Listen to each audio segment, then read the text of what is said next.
Yeah, it was an interesting day. It was the last day of our season. We had this great season, won 41 games, won a championship, and found out we actually weren't going to make the NCAA tournament at the same time. So I was very disappointed at that time. And then I had someone reach out to me that was, inquiring if I'd be interested in the job, and obviously I said yes. I mean, this is a dream job of mine since I started coaching. And then Greg Byrne reached out to me later that night.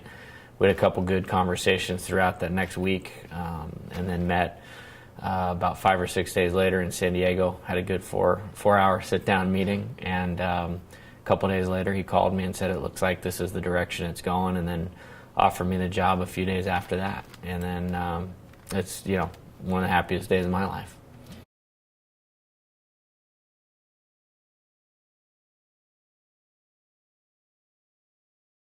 Arizona baseball has always kind of carried a significant meaning to me. I wouldn't say that coaching in the Pac-12 per se was necessarily a goal, but at this university, for sure. As I was growing up and learning about Division I and college baseball, Arizona was a prime program in the late '80s, early '90s, and caught my attention, and it was just one of those places that I always had in the back of my mind that, man, it'd be a great place to coach and live and work, and I'm very happy to be here.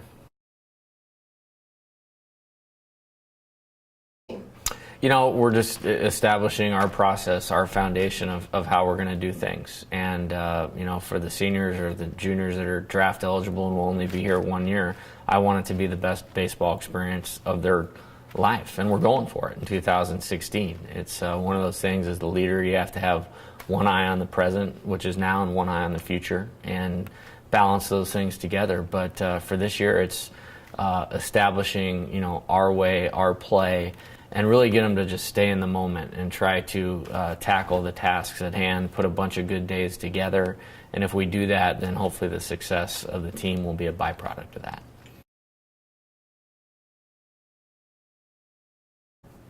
They've been great so far. We've talked about having a 2 feet in approach, that we can really maximize what we can do this particular year if everybody's on board right from the beginning. They've done a great job in the weight room. They've done a great job in the individual work that we've put in front of them, and I really can't wait to get out on the field as a team and to our fall period and team practice to start forming that team identity. But so far, so good.